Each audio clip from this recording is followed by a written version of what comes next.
Hello there, welcome to this wireless deauthentication course.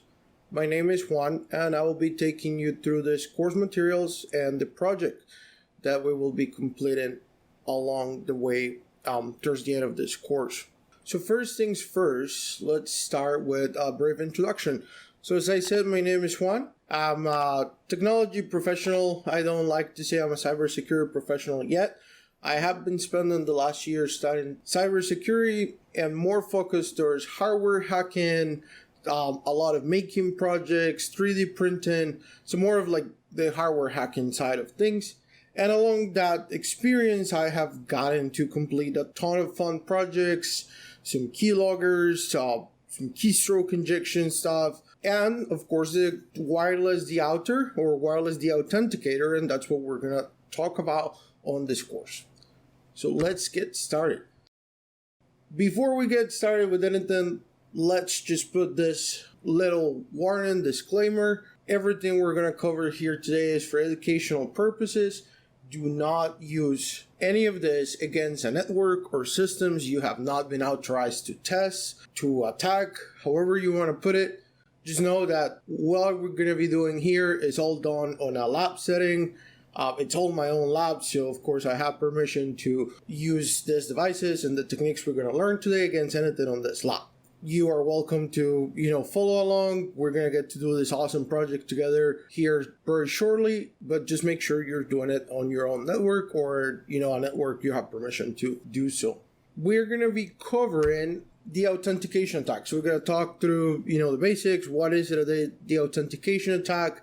Why is it even possible? What vulnerability or what are we exactly exploiting here to accomplish, what we're going to accomplish. Then we're going to be building our own deauther and testing it. So we're going to get to, use some fun microcontrollers, get this project into that microcontroller and see a real life application of what we learn. We're also going to talk through, how do we protect against the authentication attacks, right? How we secure against these threats, or how we stop somebody from using it on our network. And then we're going to recap, cover some extra resources. We'll show you some cool deauther examples we have here, and then we'll be on our way. Perfect. So deauthentication. So deauthentication occurs when an access point or a station sends the authentication frame in order to release itself from their AP or station, right?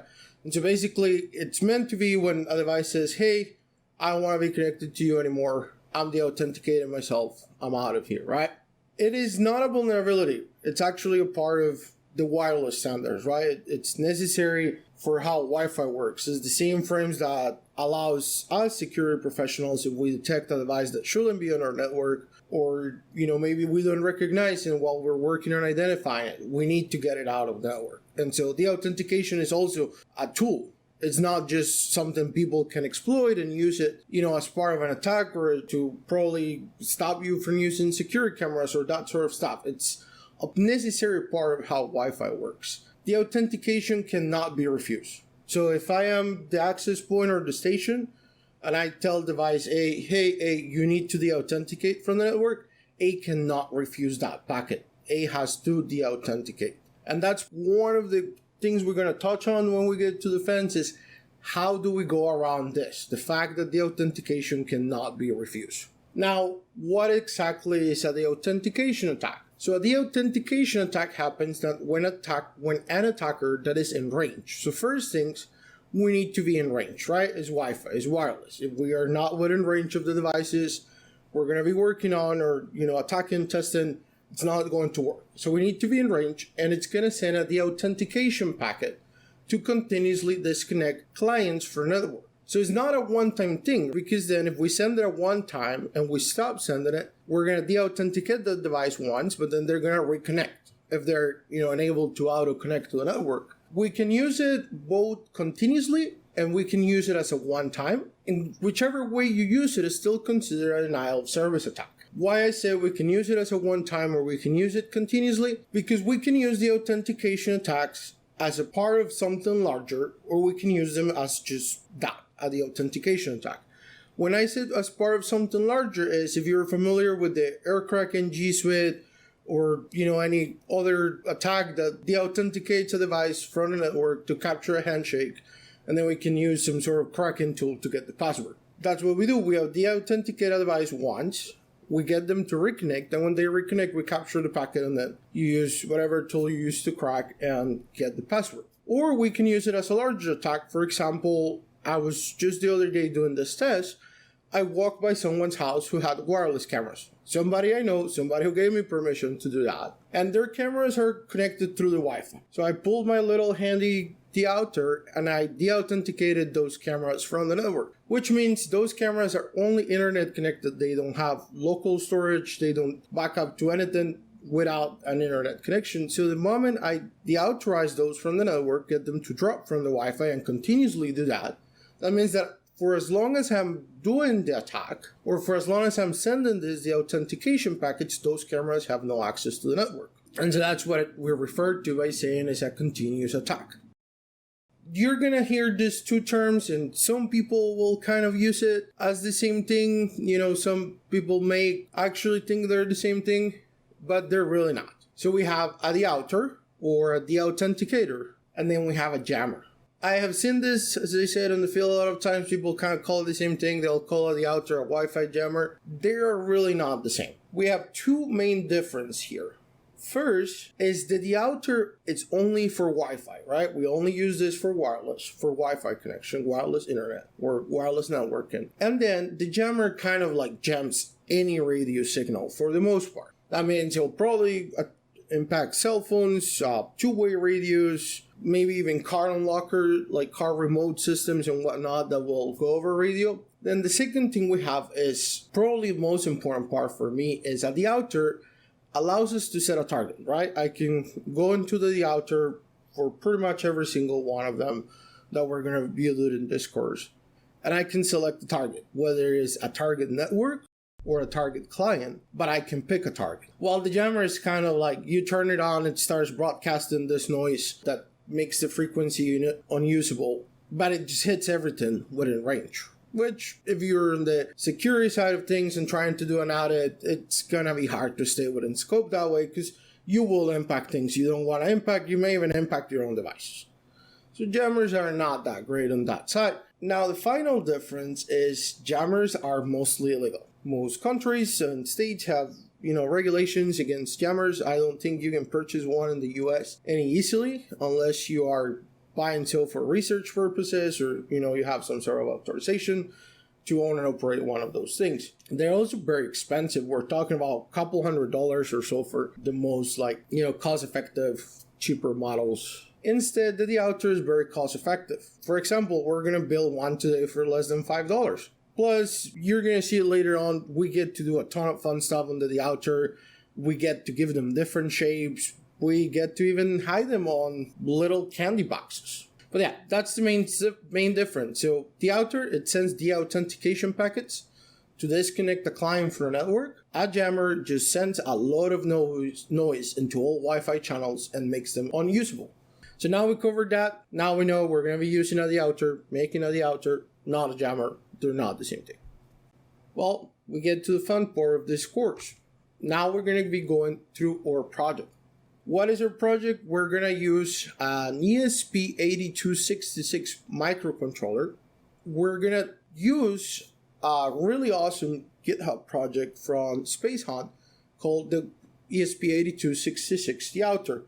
Basically, what this is going to give us is a really well done piece of code software that we can load into our ESP board. And then we have an awesome deauther device with a web interface in a very small form factor for not a whole lot of money that we can use for labs. You can even use this if you're a pen tester or security professional. You can build one of this to use during your assessments. If you're somebody like me who is learning, and probably a lot of us in the cyber community are, this is a great fun project to do some learning on wireless security. We have put together some links for you. We have an Amazon list with all the parts and stuff you will need. We're gonna use the Arduino IDE to be able to move this code we have from our computer to the board. And then as any other device, if you're using Windows or Linux, we're gonna need drivers to get the board to connect into our computer. And then once we get to the configuration, you will need that fifth and last link, that additional boards manager, just feel free to copy paste that, save it on your clipboard. We're going to use it in just a minute. Before we get into, setting up the environment and whatnot, let's go through, what is this ESP8266 board we're going to be using. And to accomplish that, let's just bring our little guy up. There you go. See, we have one here for today. So this little guy is the same little guy on the picture. Let's probably get it up here so it doesn't block us. So this is a Node MCU ESP8266 board. And what that means is this little portion here, this final portion, like this little, let's call it board, attached to a bigger board. This is actually ESP8266 itself. This is just basically a Wi-Fi enabled microcontroller. And what we're getting is the Node MCU board, which is a development board. And it's just one single board that allows us to connect and program the ESP8266 a lot easier. We're going to have micro USB interface where we can quickly connect it to the computer. We have some reset options here for some projects that will require us to actually reset the controller. Then we have GPIO pins so we can connect, a power source. We can also connect this to LEDs and some other devices. So the Node MCU board basically just gives us a lot more tools to make or work with the ESP8266 easier. It also has a voltage regulator, which allows us to connect this to a USB port, external battery, or another power source without frying our microcontroller. I have here some information on the microcontroller if you're interested to know on the specs. This board works on 3.3 volts. The good thing is, as I said, it has a voltage regulator, so even if you're connecting it to a little bit higher power source, like 5 volts or so, that will take care of bringing it down to what the board needs to work. We also have a built-in PCV antenna, so we don't need an external antenna. We do have the option to put an external antenna if you desire to do so, but this will do great, and it's just going to give you some signal and quite decent range from what I have seen. Alright, so now that we know what we're going to be using, and you have formally get to know our test board, we're going to move to, what are the components. So we have the ESP12E chip that controls this. We have the antenna. We talk about the voltage regulator. Then we have the flash and reset buttons. Then we have our micro USB port. And then we have our LED on the board. This is what allows us to know whether the ESP8266 is ready to go. Are we stuck on some sort of error? Do we have power? All of those things. So great, quick, easy way to know where we at with the board. We have the pinout diagram. For this project, we're really going to be worrying just about powering this board. We're not going to connect anything else to the GPIO pins. I'm going to be powered into the micro USB port just because it's easier and because that's really all I have available as power source right here. But if you ever want to, connect this to some sort of like portable battery or whatnot, I can show you another one I use. You have plenty of pins to do so here. We talk about this, right? We're going to base this out of Space Hunt's Deauther project. I have posted a link here for his GitHub project. And so what do we need to get started? Of course, we need the ESP8266 board. We need a micro USB cable, and then we need the Arduino IDE. Alright, so I have the steps here. We're going to go ahead and switch screens, and we're going to start working on what do we need to do. So first things first, we're going to go ahead and clone the GitHub project. If you have ever cloned a GitHub project, you can probably skip this part. But for those of you who may be new to GitHub, we're just going to click down here. We're going to download a zip file. We're going to put it on the downloads folder, or whichever folder you're going to be working out of today. We also need the drivers to connect our development board to the computer. I'm not going to download drivers because I already have them, but this is the official download link. I'm working on Windows, so I went ahead and got the universal Windows driver.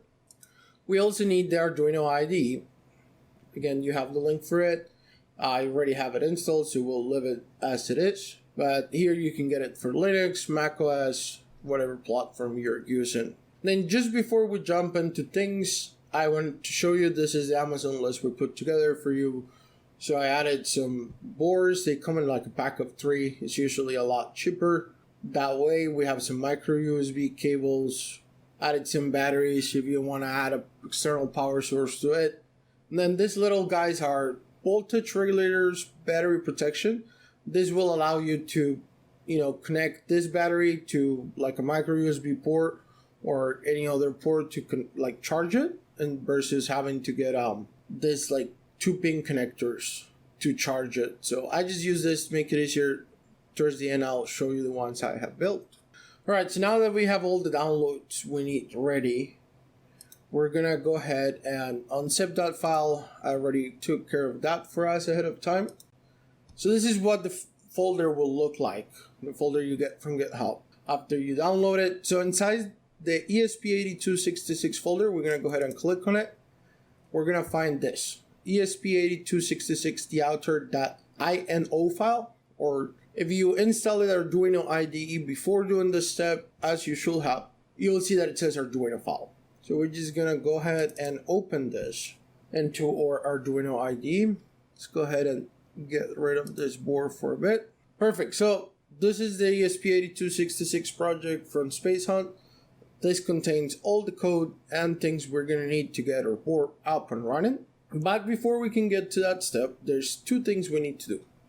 Remember that additional boards manager link I talked about earlier? Well, time to use it. We're gonna go ahead and click on File, Preference. You're gonna paste that link here. So it says additional board managers URLs. So you go ahead and paste that here. It should look like the one I have. You may have more or less links here if you have worked with other Arduino boards before. Once you're done pasting that link, just go ahead and click OK. Once that is done, we just need to download the right board manager for what we have. So we're going to click on Tools. You're going to click here where it says Board.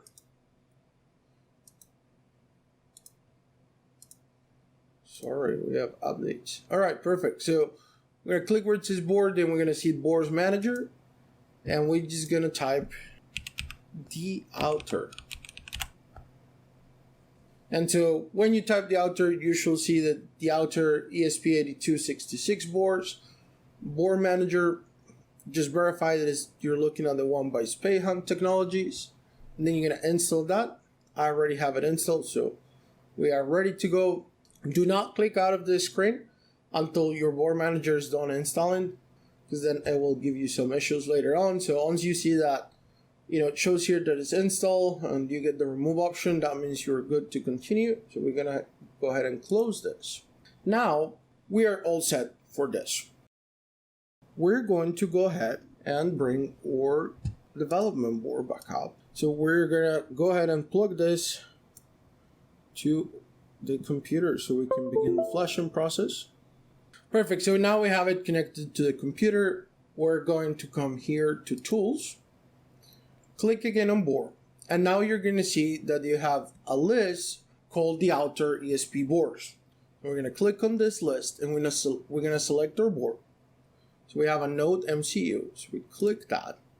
Now we're going to make sure we select the right port. So we got to tell Arduino on what port we have our board. This case for me is going to be COM3. That's where I know my board is connected. This upload speeds, flash size, and other values, you can leave the ones that default, that populated when you selected the Node MCU board. And now that it's all ready, we have our board connected, we have selected the right port. We're going to go ahead and click this arrow to upload the code from our computer to our development board. We're going to go ahead and click upload. You're going to see down here in this corner, first step is going to be compile the sketch. So this will go through your code, verify that it's all good. You got all the required libraries on your Arduino IDE on Windows or Linux, Mac, whatever you're using. So we're just going to make sure that all that step is completed. So now we see it finished compiling the sketch. It's going to upload this to the board. I'm going to make this a little bigger, but you're going to see it connected to the board, right? And then it's going to start writing. So we see here we have the progress going. Almost there, we're about 60 something %. And we're going to get to, test our little project, see if it works. Also, another important thing to look out for, you're going to see this very, very mild LED that flashes during the writing process. If it is successful, your board will light up blue, indicating that the board is restarting. So now it says done uploading. Looks like we had no errors, which is good. So we should be all done here. So now how do we know if it went well? Once the flashing process is completed, you will see a new network that popped on your Wi-Fi list, and the network is called PON. It's broadcasted by your ESP8266 microcontroller. So how you will communicate from your Deauther is you will access a web interface that is broadcast, or it's accessible through this network we're broadcasting. So we're gonna go ahead and connect to PON. Password for PON is Deauther, all in lowercase.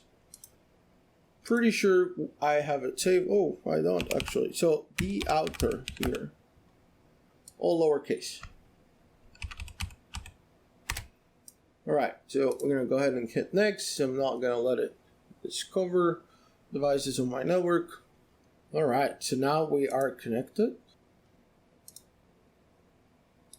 So now we're going to go ahead and access the web interface. And so now how we're going to access this web interface is we're going to go ahead and type 192.168.4.1.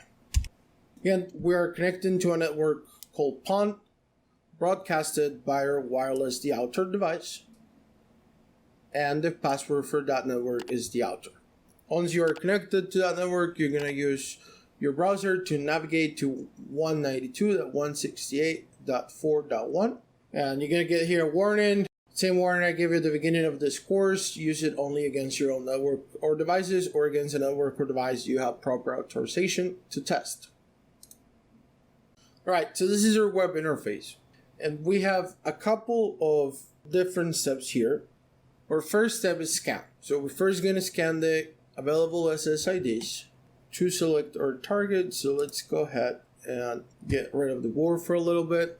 All right, so this is the Wi-Fi networks we have available. So any of this can be a target for us. In this case, I am going to be using the network called the DMC. So once your scan has been completed, you went through networks, you find the network you are going to be targeting. We're going to add this network. So we add it, you're going to see that then the network name replaces the add button. Perfect, so now we have a target. Now let's bring a client that is connected to that network. I have this little Raspberry Pi, and so if you see here, we see the Raspberry Pi is connected to that Wi-Fi network. We're going to click on attack, and you should see that you have three types of attacks. You have the outer attacks, beacon, and probe attacks. For this course, we're going to be focusing on the outer only. You see what targets you have. So in this case, did not register that we selected a target. So we're going to go ahead and go back to scan. We're going to reload this list. So one thing I just noticed, I forgot to actually hit the check mark to bring this over to the attack. All right, let's see if it's registered. Perfect. So we just needed to hit reload over there. And you should be able to see here now, we have one target for the outer. You will on occasion lose connection to the web interface. It's okay if that happens. We can always just re-click the tab and it will recover connection right away. So we're gonna go ahead and reload here. We see one target for the outer. That means we're only gonna see the authentication packets going over to that one network we selected. So let's focus on this, the Wi-Fi icon on our Raspberry Pi target. It's connected. We're gonna hit start, and this means we'll start sending the authentication packets. And there it goes, see? We continuously send packets, so you see that it tries to connect, and then it drops again. We have successfully programmed the outer device using an ESP8266 board, and we have successfully launched our first deauthentication attack. Now, one thing you're going to notice is, the device will try to reconnect, right? It's looking for if it had a second network configured, or, it's looking to see if the network it knew to connect to is coming back online or whatnot, and that's why you see it constantly goes through the cycle of trying to connect and then drop it. If we want this to stop, all we need to do is hit stop here, and you will see the device will be able to connect to the Wi-Fi network here pretty soon. So now that we have stopped the Deauther attack, we're going to go ahead and connect, and we should be able to connect like normal. Perfect. So we see we're now connected again. So let's do it one more time just for good measure. I'm going to hit start. We're going to wait for that device to drop pretty quick here. And that's for our project. We have successfully programmed the Deauther device on the ESP8266 board, access the web interface by navigating to 192.168.4.1 on our browser. We scan for available networks. We select a target network. We reloaded our attack tab, and then we launch the attack. Hey there, welcome back. So now we're done with our project, right? We went through setting up our device and launching our first attack. We saw how easy it is for just a few dollars and a few minutes of your time to have a deauthentication attack going. So now we're going to learn how to defend. And right before we get into this, I want to encourage you and invite you to build your own Deauther and share it with the cyber community. At the end of this course and on this page, you're going to see a link to the cyber Discord, and you're going to see links to all of cyber social media channels. So build your own project, try to give it your own look, right? You can build your own case. I'll show you in just a few minutes some of the ones we have. We have even a small 3D printed case for our own Deauther device. But we want to see what you're able to build, right? We want to see your own twist on this project. So, as I said, put together your own project, build it, get some pictures up, and get it up on social media. We would love to see everybody's projects. I'm also there in the Discord pretty much every day. So I would love to see what your thoughts are on this course and how did it go for you with the project. And if you have questions, you can also find me there. All right, let's get into the defenses. All right, so first option we have to defend again the authentication attacks is a wireless intrusion prevention system. This is, as any other intrusion prevention system or IPS. It's designed to prevent Wi-Fi threats such as a rogue access point, a rogue client, and AP or client deauthentication attack, an evil twin, and other wireless attacks. And this can be a software, right, that is installed somewhere on the network. I know some commercial APs even have one of this built into them. And this will basically allow you to defend your network against this intrusion prevention attacks. So it's going to protect you against somebody like me walking around with a Deauther with not so good intentions. It's going to protect you from somebody trying to use the authentication as part of a password cracking attack. The second tool is 802.11w. That's an IEEE standard for management frame protection. When you enable management frame protection on your network, it helps on defending against wireless denial of service attacks. We talk about the authentication being a denial of service attack. What exactly does 802.11w does to protect us from this? It offers cryptographic protection to our management frames. Management frames on wireless connections are typically not encrypted. When we have management frame protection enabled, now we are encrypting those management frames, which the authentication packets are part of those management frames. So by encrypting them, it prevents somebody randomly with a Deauther device to put management frames or the authentication frames on your network. This is a newer standard, right? We see it a lot in newer networks and commercial business, corporate networks. That's why probably the authentication attacks are not so effective on newer networks. The authentication attacks tend to be more effective with older devices. Most of new devices are now protected against this type of attacks, but we still see it being used. Pretty sure a lot of security professionals, right, pen testers have still used some sort of the authentication attack at some point or another during their engagements. And this is going to be my favorite tool to protect against wireless deauthentication attacks. So this device right here is called the ESP82 Marauder, and it's made by a security professional. His name is just Coco, or that's what he goes by. And so he has built this awesome wireless and Bluetooth pen testing tool that allows us to detect the authentication frames when they're being transmitted. And so we're going to go ahead and go to Wi-Fi. We're going to go to sniffers. And we have I think you can probably read it. But so if you see here, we have the out sniff option. And so when we have this here, you're going to see that our screen is blank. That means it's not detecting any of the authentication frames being sent. So we're going to go ahead and wait a few minutes to see. Now it's starting to show some traffic. That means it's detecting those deauther frames that are coming from our little project. So if you see here, right, or ESP8266, it's sending still those because I did not stop the attack last time. And our ESP82 Marauder is telling us where they're coming from, is also giving us the MAC address they're coming from. It's a great tool. I carry this on my toolkit with me all the time. It has a lot of other functions. If you're interested to learn more about it, I will drop a link to the GitHub project for this and also a place where you can get yours. But it's a great tool, right? Pretty small, easy to carry, but it allows us to quickly see if we are experiencing a deauther attack. Gives us a external antenna, so we have pretty good range to detect the attack. So, one of my favorite tools to protect networks. Let's look at some toys before we recap this course. We can have a deauther device that looks like a watch. We have the same menu that we saw on our web interface, just on a little screen on a wrist. Probably if somebody's looking close enough, right, it does not look like a watch. But from far, it, hides perfectly as a watch. And then if you need further, concealments, you can just have it show the time. That's not accurate, but, nobody needs to know that.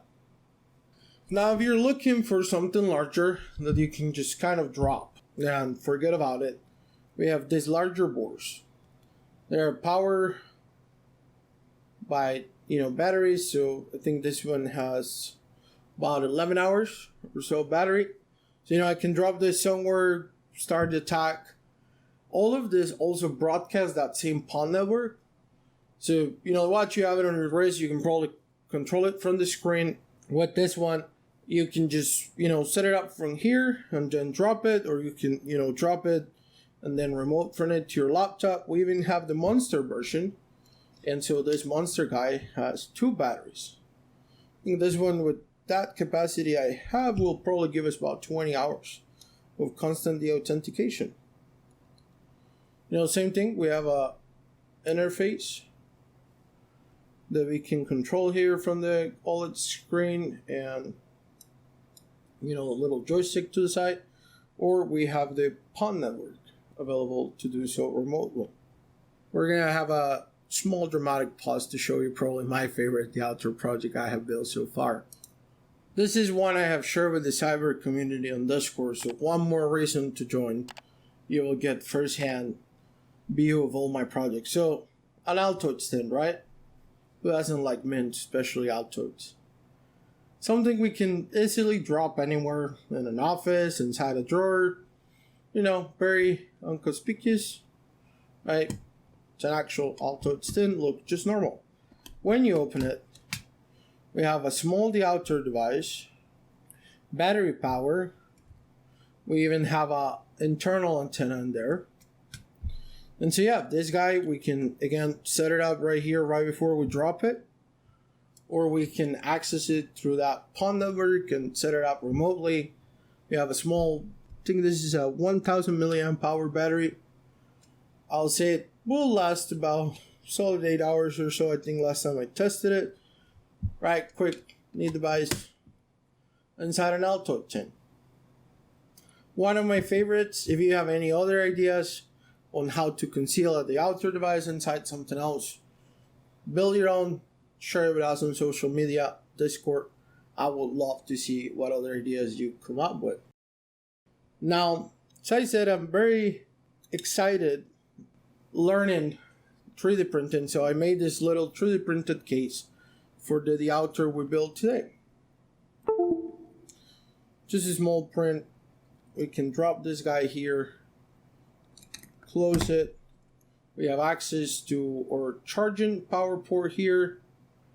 And then we have good ventilation so the ESP82 can breathe while it's working. And that's it. We have a very small device, small enough to fit on the palm of your hand.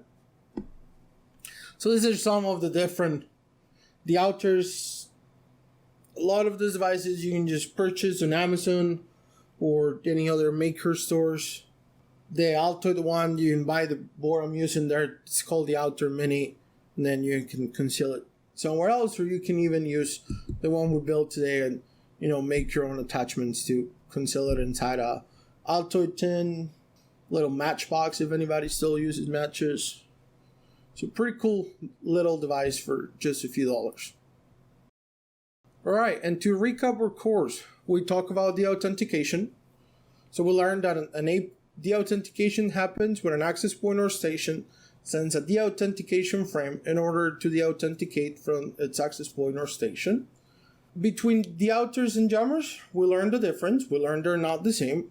We learned that a jammer creates just noise in all frequencies, while deauthers send deauthentication packets and allows us to set up a target. Then we learn about defense techniques. We learn about MFP, or Management Frame Protection 802.11w. Really great way to add strong encryption to your management frames. And once more, share your project with us. Go on social media, tag us on your picture. I really want to see what you build with this project. I want to hear your thoughts on this course. If you have any questions, you want to see something else, feel free to drop it in there and let us know.